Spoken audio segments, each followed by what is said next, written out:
Film की शुरुआत में हम दो आदमियों को देखते हैं जो एक टैक्सी में बैठे हैं। एक आदमी टैक्सी चला रहा था और दूसरा पीछे बैठा था। वो काले और लाल रंग का सूट पहने हुए था। उसका नाम डेडपूल था और वही इस फिल्म का मेन कैरेक्टर था। वो कहीं जा रहा था और टैक्सी ड्राइवर से बात कर रहा था। वो कहता है, मैं अपने दुश्मन को ढूंढ रहा हूँ, 1 साल से ज्यादा हो गया है, मैं उसे जल्द ढूंढ कर खत्म करना चाहता हूँ। टैक्सी ड्राइवर पूछता है, तुम उसे क्यों ढूंढ रहे हो? डेडपूल कहता है, क्योंकि मैं उससे बदला लेना चाहता हूँ। उसने मेरे चेहरे के साथ बहुत बुरा किया है, उसने मेरे शरीर पर बहुत सारे एक्सपेरिमेंट किए हैं। डेडपूल अपना मास्क उतार कर उसे चेहरा दिखाता है। वो कहता है, खुद देख लो। फिर जब वो पीछे की सीट पर देखता है तो उसे पता चलता है कि उसका वेपन्स बैग वहीं रह गया है। वो कहता है, मेरा बैग वहीं छूट गया, अब मुझे सिर्फ 2 तलवारों से काम चलाना होगा। उसके पास उस वक्त बस 2 तलवारें और एक गन थी। उस गन में सिर्फ 12 बुलेट्स थी। वो कहता है, मुझे इन्हीं से काम खत्म करना है। टैक्सी ड्राइवर को उसकी बातें अजीब और मजेदार लगती हैं। वो चुपचाप सुनता रहता है। डेडपूल पुल पर उतरता है और बच्चे की तरह पैर हिलाते हुए ड्राइंग बनाता है। वो बोलता है कि कैसे वो अपने दुश्मन को मारेगा। तभी उसे अपने दुश्मन की गाड़ियां दिखती हैं। वो तुरंत नीचे कूद जाता है। वो गन की गोलियों से उनके साथियों को मार देता है। ये सीन बहुत फनी होता है। उनकी गाड़ियां लुढ़कते हुए गिर जाती हैं। यहाँ पता चलता है कि डेडपूल का दुश्मन फ्रांसिस है। फ्रांसिस बहुत बड़ा विलन था। वो बहुत बुरा इंसान था। अब ये खबर चारों तरफ फैल जाती है। ये खबर टीवी तक पहुंच जाती है। फिर हम एक बड़े आदमी को घर में देखते हैं। वो स्टील जैसे शरीर वाला आदमी था। वो ये खबर देखकर गुस्सा हो जाता है। वो एक टीनेज लड़की को बुलाता है जिसके बाल बहुत छोटे होते हैं। दोनों गुस्से में डेडपूल से मिलने निकलते हैं। अब कहानी पास्ट में चली जाती है। तब डेडपूल एक आम इंसान था। वो अभी डेडपूल नहीं बना था। उसका नाम वेड था। वो एक नदी के पास जाता है जहाँ उसका दोस्त होता है। वहाँ एक विशाल आदमी की किसी और से लड़ाई चल रही होती है। वेड वो लड़ाई देखकर मजे लेता है। फिर एक लड़की वनेसा आती है और वेड से बात करती है। धीरे धीरे वो वेड को पसंद करने लगती है। अब दोनों दोस्त बन जाते हैं। 1 साल और 6 महीने बीत जाते हैं और वो साथ रहते हैं। लेकिन एक दिन वेड अचानक बेहोश हो जाता है। होश आने पर उसे पता चलता है कि उसे ब्रेन, लिवर और लंग्स में कैंसर है। ये सुनकर वेड बहुत परेशान हो जाता है। वनेसा भी। फिर सीन वापस डेडपूल पर आता है। लड़ाई के दौरान फ्रांसिस वहाँ से भाग जाता है,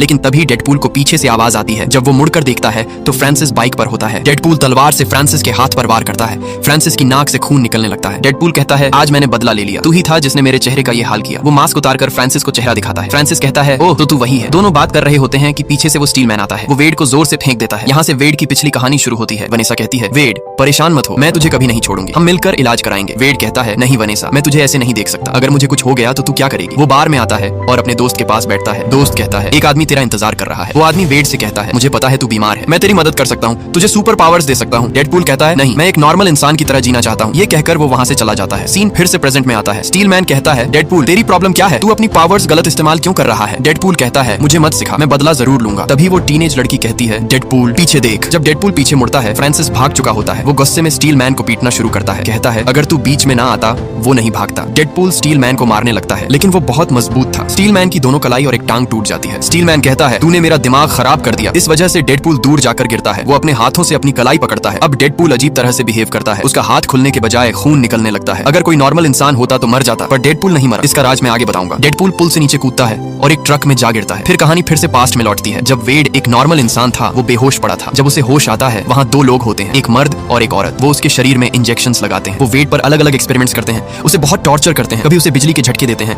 कभी उसे बर्फ जैसे ठंडे पानी में रखते हैं, कभी उसे बहुत मारा जाता है। मतलब हर वो चीज जिससे इंसान दर्द महसूस करे। वेड की हालत बहुत खराब होने लगती है। ये सब इसलिए किया जा रहा था ताकि उसके शरीर में बदलाव आए, लेकिन अभी तक कोई बदलाव नहीं हुआ था। वो लोग चाहते थे कि वेड के शरीर में म्यूटेशन हो और उसमें सुपर एबिलिटीज आ जाए। अब वेड को एक जगह बांध दिया गया था। वहाँ एक और मरीज था, उसे भी टॉर्चर किया जा रहा था। वो वेड से कहता है, इस डॉक्टर का नाम फ्रांसिस है। अब तुम समझ गए, वही फ्रांसिस है जिससे डेडपूल बदला लेना चाहता है। फ्रांसिस आता है और वेड को एक चेंबर में डाल देता है जहाँ ऑक्सीजन बिल्कुल नहीं होती। वेड की सांस रुकने लगती है। उसका शरीर अजीब तरह से जलने लगता है। फ्रांसिस उससे बात करता है, लेकिन वेड चुप रहता है। जैसे ही फ्रांसिस वहाँ से जाता है, वेड मुंह से एक मैच स्टिक निकालता है। उस चेंबर से एक पाइप सिलेंडर तक जा रही होती है। वो मैच चलाकर उस पाइप में डाल देता है। पाइप में आग लग जाती है और पूरा लैब जल उठता है। वेड वहाँ से निकलकर फ्रांसिस पर हमला करता है। फ्रांसिस उसे धक्का देता है और वेड नीचे गिर जाता है। उसका शरीर बहुत कमजोर हो गया था। दोनों में जबरदस्त लड़ाई होती है, लेकिन वेड उसे हरा नहीं पाता। फ्रांसिस एक रॉड उठाकर वेड को मारता है। दूसरी तरफ पूरा लैब जल रहा होता है। फ्रांसिस वहाँ से भाग जाता है। वेड राख में दब जाता है। कई घंटे बाद जब वो निकलता है तो सोचता है, मैं अभी तक मरा क्यों नहीं? असल में उसके शरीर में म्यूटेशन हो गया था। अब उसके अंदर सुपर एबिलिटीज थी। वो किसी भी जख्म को ठीक कर सकता था। वो अमर बन चुका था। लेकिन बुरी बात ये थी कि उसका पूरा शरीर जल गया था, जैसे उस पर एसिड फेंका गया हो। अब वेड को बस वनेसा की चिंता होती है। वो सोचता है, बेचारी मुझे ढूंढ रही होगी, इसलिए वो सीधे वनेसा को ढूंढने निकल पड़ता है। रास्ते में सब लोग वेड को अजीब नजरों से देख रहे थे, जैसे वो बहुत अजीब लग रहा हो, क्योंकि वेड को नहीं पता था कि अब उसका चेहरा कैसा दिख रहा है। वो सीधे वनेसा से मिलने चला आया था। तभी वनेसा एक बिल्डिंग के अंदर चली जाती है। वेड जब बाहर शीशे में अपना चेहरा देखता है तो उदास हो जाता है। वो अपने चेहरे को देखकर कहता है, वनेसा मुझे कभी स्वीकार नहीं करेगी। वहाँ से वेड सीधे उस बार में जाता है। वो अपने दोस्त से कहता है, देख मेरे चेहरे का क्या हाल हुआ है, अब वनेसा मुझे कभी नहीं बुलाएगी। दोस्त कहता है, सच में? अब इसका क्या हाल है? वेड कहता है, वो आदमी भी नहीं है जिसने कहा था कि वो मेरा चेहरा ठीक कर सकता है। दोस्त कहता है, अगर वो आदमी नहीं है जो तेरी बीमारी ठीक कर सकता है, तो वो तो है जिसने तेरा चेहरा बिगाड़ा है। तू उसे ढूंढ, वही तेरा चेहरा ठीक कर सकता है। वो सोच रहा होगा कि तू मर गया और तुझे कोई पावर नहीं मिली, इसलिए उसने तुझे वहीं छोड़ दिया। दोस्त कहता है, अपने लिए एक मास्क और सूट बना ले ताकि उसे पता न चले कि तू जिंदा है। फिर उसे ढूंढकर हमला कर। तेरा नाम मैं डेडपूल रखता हूँ। यहीं से वेड का नाम डेडपूल पड़ जाता है। वो घर जाकर सफेद कपड़े से एक मास्क बनाता है। यहीं से फ्रांसिस को ढूंढने की उसकी जर्नी शुरू होती है। 1 साल बीत जाता है फ्रांसिस को खोजते हुए। उसे न मिलने पर वो उसके साथियों को खत्म करता रहता है। फिर वो दिन आता है जब डेडपूल को खबर मिलती है कि फ्रांसिस कहाँ मिल सकता है। वो उसी आदमी से मिलता है जिसने कहा था कि वो उसकी बीमारी ठीक कर सकता है। डेडपूल समझ जाता है कि उसका फ्रांसिस से जरूर कोई कनेक्शन है। वो गुस्से में पूछता है फ्रांसिस कहाँ है। बेचारा डर जाता है और सब बता देता है। अब सीन वहीं शिफ्ट होता है जहाँ फिल्म की शुरुआत में था। डेडपूल टैक्सी ड्राइवर के साथ जा रहा होता है। अब पास्ट और प्रेजेंट के सीन्स एक हो जाते हैं। यहीं से असली कहानी शुरू होती है जहाँ डेडपूल उस जंक ट्रक में गिरा था। अब वो होश में आता है और देखता है कि ट्रक रुक गया है। वो ट्रक एक बूढ़ी औरत के घर के पास था जो लॉन्ड्री में उसके साथ आया करती थी। जब वेड यानी डेडपूल कपड़े धोने आता था,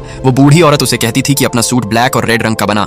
दोनों दोस्त बन गए थे। वो औरत अंधी थी, वो वेड का चेहरा नहीं देख सकती थी, लेकिन वेड खुद उसे बताता है कि उसके साथ क्या हुआ। यहाँ ये भी दिखाया जाता है कि जब वेड यानी डेडपूल का कोई हिस्सा कट जाता है तो वो दोबारा उग जाता है। यही उसकी सुपर पावर थी। वो उस बूढ़ी औरत से कहता है क्या मैं यहाँ रह सकता हूँ जब तक मेरा हाथ वापस नहीं आता। उसके बाद मुझे फ्रांसिस को ढूंढना है। अब हम देखते हैं फ्रांसिस को जो उसी औरत के साथ है जिसने वेड को इंजेक्शन दिया था। दोनों वेड के दोस्त के बार में जाते हैं। वो पूछते हैं वेड कहाँ है। वो कहता है मुझे नहीं पता। तभी फ्रांसिस की दोस्त को वेड और वेनेसा की तस्वीर मिलती है। वो कहती है फ्रांसिस मुझे वेनेसा पता है। अब वेड तक पहुंचना आसान है। जैसे ही वो लोग जाते हैं, वेड का दोस्त बाहर से फोन करके सब वेड को बता देता है। वेड परेशान हो जाता है और वो उसी जगह जाता है जहाँ वेनेसा काम करती थी। वो सबसे पूछता है क्या तुमने वेनेसा को देखा, वो मेरी दोस्त है। लेकिन जब वेनेसा उसे देखती है तो उससे बात करने की हिम्मत नहीं करती क्योंकि उसे डर था कि वेनेसा उसके चेहरे से डर जाएगी। वो वॉशरूम चला जाता है। तभी कोई वेनेसा से कहता है कोई तुझे ढूंढ रहा है। वेनेसा सोचती है कि वेड आया है। वो खुशी से बाहर जाती है लेकिन वेड वहाँ नहीं होता। फ्रांसिस और उसकी दोस्त उसे उठा ले जाते हैं। जब डेडपूल वॉशरूम से बाहर आता है, वो डरते हुए वेनेसा को ढूंढता है लेकिन वो कहीं नहीं दिखती। तभी उसे फ्रांसिस का मैसेज आता है। फ्रांसिस का एक नकली नाम भी था, एजैक्स। उसने उसी नाम से टेक्स्ट भेजा था। उसने लिखा था अगर तुझे वेनेसा से फिर मिलना है तो इस जगह पर आजा। डेडपूल घर जाता है, सारे वेपन्स उठाता है। वो स्टील मैन और उस टीनेजर को भी साथ लेता है। वो उसी टैक्सी को पकड़ता है जिस पर पहले गया था। अब वो वॉर यार्ड पहुंचते हैं जहां फ्रांसिस ने बुलाया था। डेडपूल फिर अपना वेपन्स बैग टैक्सी में भूल जाता है। वो कहता है मेरे पास तलवार है। तभी फ्रांसिस के साथ ही वहां आते हैं। फ्रांसिस और उसकी दोस्त ऊपर कंटेनर पर खड़े होते हैं। फ्रांसिस अपनी दोस्त को नीचे भेजता है। वो इन तीनों से लड़ने लगती है। टीनेजर बहुत तेज थी, वो भी उससे लड़ने लगती है। स्टील मैन फ्रांसिस के साथियों पर बड़े बड़े टायर फेंकने लगता है। तीनों बहुत अच्छा लड़ रहे थे। जब डेडपूल देखता है कि उसके साथी बाकी दुश्मनों को रोक रहे हैं, वो मौका देखकर फ्रांसिस तक पहुंच जाता है। डेडपूल और फ्रांसिस में जबरदस्त लड़ाई होती है। नीचे फ्रांसिस की दोस्त स्टील मैन की गर्दन दबा देती है। लेकिन जब टीनेजर ये देखती है, वो अपनी सारी पावर्स उस लड़की पर फेंकती है। भारी धमाका होता है और सारे कंटेनर्स हिल जाते हैं। वनेसा भी आखिरी चेंबर में थी और वो भी गिरने लगता है। फ्रांसिस नीचे गिर जाता है लेकिन डेडपूल वनेसा को गिरने से बचा लेता है। वो वनेसा को चेंबर से निकालता है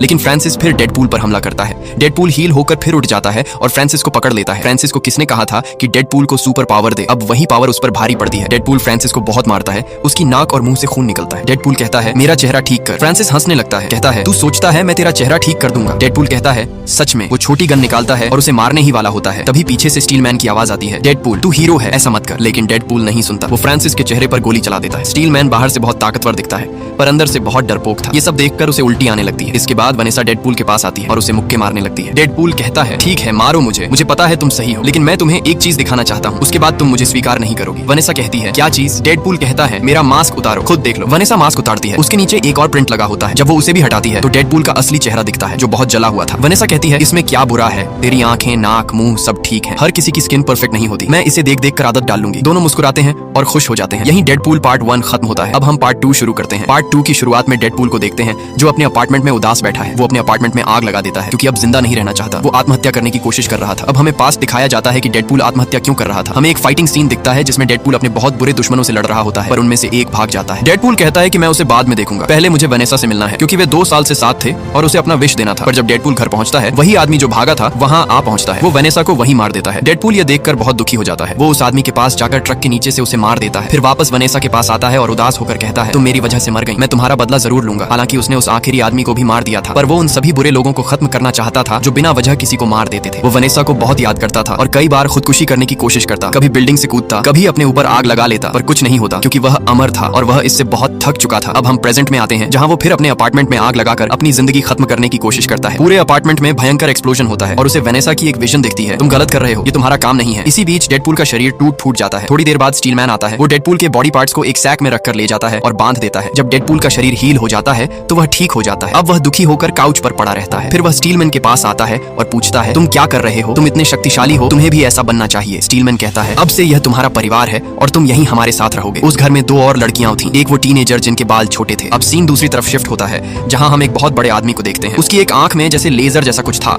और हाथ में एक वॉच थी। जब वो वॉच घुमाता है तो किसी जगह पहुंच जाता है। वहां खड़ा होकर वो 2 आदमियों से पूछता है ये कौन सा साल है, मैं किस साल में हूँ। उनके जवाब से पहले ही वह उन्हें मार देता है और उनकी कार लेकर चला जाता है। फिर सीन वापस उस जगह पर आता है जहां चारों रह रहे थे, डेडपूल, स्टीलमैन, गुलाबी बाल वाली लड़की और वह टीनेजर। ये सभी अपनी टीम को एक्समैन कहते हैं। टीनेजर स्टीलमैन से कहती है कि तुम्हें डेडपूल पर बहुत भरोसा है ना। मुझे नहीं लगता डेडपूल कंसिस्टेंट है, वो ठीक से निर्णय नहीं लेता, कभी आत्महत्या की कोशिश करता, कभी ज्यादा इमोशनल हो जाता है। डेडपूल तुरंत कहता है तुम परेशान मत हो, मैंने इस घर में बहुत कुछ सीखा है, हम एक अच्छी एक्समैन टीम बनेंगे। सब खुश हो जाते हैं। स्टीलमैन उसकी तारीफ करता है और कहता है मुझे अच्छा लगा कि मैंने तुम्हें यहाँ लाया। अब सीन एक म्यूटेंट स्कूल पर जाता है जहाँ कुछ बच्चे थे जिनमें अलग एबिलिटीज थी। वे म्यूटेंट्स थे। उस स्कूल का प्रिंसिपल जो चश्मे वाला आदमी था बच्चों से कहता है मैं जानता हूँ कि तुम्हारे पास एबिलिटीज हैं, पर दुनिया के सामने दिखाओ मत, तुम्हें खुद पर काबू रखना होगा। फिर प्रिंसिपल एक स्वस्थ बच्चे को स्टेज पर लाता है और सबके सामने उसे टॉर्चर करता है। वो बच्चों से कहता है कि अगर तुम अपनी एबिलिटीज कंट्रोल नहीं करोगे तो तुम्हारे साथ भी ऐसा ही होगा। मैं नहीं जानता ये किस तरह का स्कूल था। फिर हम वापस उस एक्समैन वाले घर पर आते हैं। स्टीलमैन डेडपूल के पास आता है और कहता है कि हमें उस जगह जाना होगा। बाहर म्यूटेंट स्कूल के पास काफी ट्रबल हुआ था क्योंकि जो स्वस्थ बच्चा टॉर्चर हुआ था उसने बाहर आकर 2 पुलिस कार्स को डैमेज कर दिया था। उसमें आग उगलने की एबिलिटी थी। एक्समैन टीम वहां पहुंचती है और बच्चा रोकने की कोशिश करती है, पर बच्चा डेडपूल और बाकी लोगों पर अटैक कर देता है। पुलिस उस बच्चे की गर्दन में एक डिवाइस लगा देती है। तभी डेडपूल नोटिस करता है कि उसके अपने गले पर भी एक मार्क है, मतलब वो बच्चा पहले से इतना एग्रेसिव नहीं था, उसके साथ कोई अन्याय हुआ होगा। डेडपूल भी स्कूल के बाकी स्टाफ पर अटैक करता है क्योंकि उसे शक होता है। पुलिस ने गले में जो डिवाइस लगाया था वो किसी के सुपर एबिलिटीज को कंट्रोल करने वाला डिवाइस था। अगर ये नेक में होगा तो वो अपनी एबिलिटीज ठीक से इस्तेमाल नहीं कर पाएगा। और सबसे बड़ी बात, ये डिवाइस खुद से हटना भी नहीं था। अब वो स्वस्थ बच्चा और डेडपूल दोनों एक म्यूटेंट सेल में ले जाए जाते हैं जहां और लोग भी लाए गए थे। अचानक डेडपूल को बहुत दर्द महसूस होता है क्योंकि जब तक उसकी एबिलिटीज थी उसे अपना कैंसर दर्द नहीं देता था, पर डिवाइस की वजह से उसकी एबिलिटीज बंद हो गई थी और उसे कैंसर का दर्द लौट आया। वो बच्चा कहता है हमारी गलती है कि हमने अपने लिए कदम नहीं उठाए। पुलिस आकर सब बर्बाद कर देती है। वो बताता है कि प्रिंसिपल ने उसे बहुत टॉर्चर किया था और जब वह सेल से बाहर निकलेगा तो उसे मार देगा। फिर वे दोनों कुछ खा रहे होते हैं कि वही अजीब आदमी आता है जो लोगों से कान मांग रहा था और उसकी आंखों में कुछ चमक रहा था। वो उस स्वस्थ बच्चे की ओर इशारा करता है और कहता है मुझे यह बच्चा चाहिए। डेडपूल कहता है मैं तुझे इस बच्चे को छूने नहीं दूंगा और लड़ाई शुरू हो जाती है। लड़ते समय डेडपूल ग्रिल से नीचे गिर जाता है और किस्मत से उस डिवाइस को उसके गले से निकाल देता है। उसकी एबिलिटीज वापस आनी शुरू हो जाती हैं और वे दोनों फिर से लड़ते हैं। वेड उस आदमी से पूछता है तुम्हारी समस्या क्या है। वो आदमी बताता है कि उसका नाम केबल है और वह जवाब में कहता है पहले तुम बताओ, तुम अभी भी उसे बचा रहे हो। वेड कहता है क्योंकि उस बच्चे को लगता है कि मैं उसे बचाऊंगा और मैं उसकी उम्मीद तोड़ना नहीं चाहता। फिर वेड देखता है कि केबल की जेब में एक बम है। केबल उस बम को उस बिल्डिंग में फोड़ देता है और वेड और केबल दोनों गिरते हुए बाहर निकलते हैं। वेड बेहोश हो जाता है और फिर उसे वेनिस का सपना आता है जो उसे हिम्मत देता है और कहता है कि ये चीजें तुम्हें ताकत देती हैं। वेड होश में आता है और फिर वही बार में जाता है। वो अपने दोस्त से कहता है कि मुझे एक बच्चे को बचाना है। दोस्त कहता है ठीक है, हम एक टीम बनाकर उसे बचा सकते हैं। वहाँ वही टैक्सी ड्राइवर भी है। अब हम फिर से उस स्वस्थ बच्चे को देखते हैं जो म्यूटेंट सेल में था और उसका दोस्त वहाँ बहुत खतरनाक और बड़ा म्यूटेंट बन चुका था। दूसरी तरफ वेड 6 लोगों की एक टीम बनाता है उस बच्चे को बचाने के लिए। टीम में 5 लड़के और एक लड़की थे। हर किसी की अलग एबिलिटी थी। एक लड़की थी जो अपनी आवाज से चीजों को कंट्रोल कर सकती थी। एक आदमी था जो इलेक्ट्रिसिटी कंट्रोल कर सकता था। एक का मुंह एसिड निकालता था जिसे उसने कंट्रोल किया था। एक आदमी गायब इनविजिबल हो सकता था। एक ऐसा आदमी भी था जो इस दुनिया से नहीं था और उसकी कोई आम एबिलिटी नहीं थी। और एक मूंछों वाला आदमी था जिसकी कोई एबिलिटी नहीं थी, बस फॉर्मेलिटीज के लिए रखा गया था। दूसरी तरफ हम केबल को देखते हैं जो वेड के दोस्त को बार से उठा लेता है और पूछता है बताओ वह म्यूटेंट बच्चा कहाँ है और वेड क्या चाहता है। वेड का बार वाला दोस्त डर कर सब बता देता है और वेड की प्लान्स भी। अब वेड को पता चलता है कि वो म्यूटेंट लड़के को दूसरी सेल में शिफ्ट कर रहे हैं, तो उसे बचाने का अच्छा मौका मिल जाता है। वो अपनी पूरी टीम को पैराशूट्स में लेकर निकलता है और उन पुलिस कार्स का पीछा शुरू करता है जिनमें वो म्यूटेंट बच्चा था। टीम में सिर्फ एक लड़की उस कार में पहुंचती है, वही कर्ली बालों वाली। बाकी सब भी कार में जाना चाहते हैं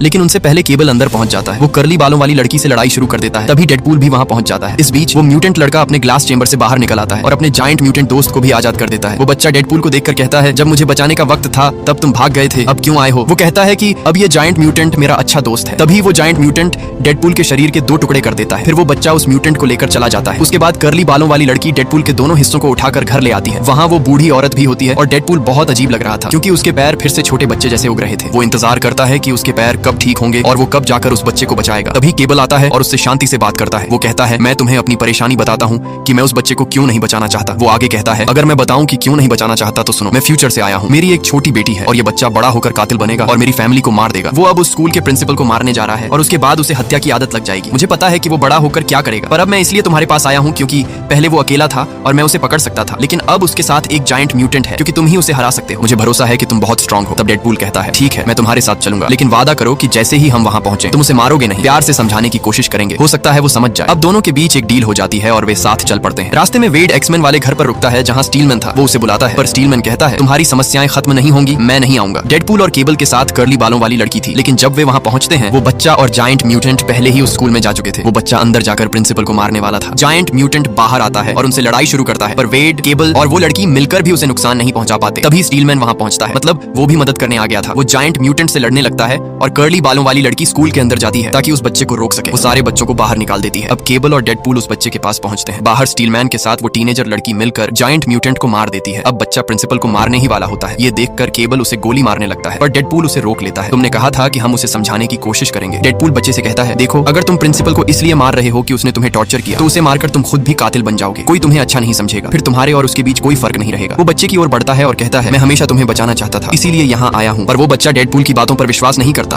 वो अपने हाथों से आग निकालता है और डेडपूल को जोर से धक्का धक्का देता है। डेडपूल दूर जाकर गिरता है और बहुत दुखी होता है। वो अपने गले में वही डिवाइस पहन लेता है और कहता है, अगर तुम्हें शक है कि मैं तुम्हें नुकसान पहुंचाऊंगा तो देखो मैंने ये डिवाइस पहन लिया है, अब मैं मर सकता हूँ, चाहो तो मुझे मार दो। तभी केबल उस बच्चे पर गोली चलाता है। डेडपूल बीच में आ जाता है और गोली उसे लग जाती है। वो बच्चा दौड़कर डेडपूल के पास आता है और माफी मांगता है, पर अब देर हो चुकी थी क्योंकि डेडपूल के गले में डिवाइस था, इसलिए उसका शरीर हील नहीं हो सका और वो मर जाता है। मरने से पहले वो सबको कहता है, अगर मुझसे कोई गलती हुई हो तो माफ करना, तुम सबके साथ मेरा समय बहुत अच्छा था। मरने के बाद वो वनेसा के पास पहुंचता है। वो कहती है, तुम इतने जल्दी आ गए, अभी दुनिया को तुम्हारी जरूरत है, वापस जाओ अपनी एक्समैन टीम के पास। इस बीच केबल भी बहुत उदास होता है। फिर वो समय को उल्टा कर देता है। वो अपनी आखिरी चांस का इस्तेमाल करता है जो उसने अपनी वाइफ और बेटी से मिलने के लिए रखा था। वो उस पल में लौटता है जब डेडपूल को गोली लगने वाली थी। डेडपूल की जेब में एक कॉइन होता है और किस्मत से वही गोली कॉइन पर लग जाती है, वो बच जाता है। डेडपूल कहता है, तुमने अपना आखिरी मौका मेरे लिए क्यों गंवाया? केबल कहता है, जैसे तुमने मेरी मदद की वैसे ही मैंने तुम्हारी। तुमने इस बच्चे को हत्या से रोक दिया, इसका मतलब वो बड़ा होकर मेरी पत्नी और बेटी को नहीं मारेगा। अब मेरा परिवार सुरक्षित है, मैं यहाँ कुछ समय रुकूंगा। फिर सब लोग वहाँ से जाने लगते हैं। तभी स्कूल का प्रिंसिपल आता है और उन्हें बुरा भला कहता है, धमकी देता है कि मैं तुम्हें मार दूंगा। तभी टैक्सी ड्राइवर आता है और कहता है, तुम हमें मारोगे? वो अपनी टैक्सी उस पर चढ़ा देता है और कहता है, लो मैंने तुम्हें मार दिया। फिर सीन में दिखता है कि केबल की वॉच उस टीनेजर और पिंक बालों वाली लड़की ने ठीक कर दी है। बाद में वेड उसी वॉच का इस्तेमाल करके वनेसा से मिलने जाता है और यहीं पर यह मूवी खत्म हो जाती है। दोस्तों अगर वीडियो पसंद आई हो तो लाइक करें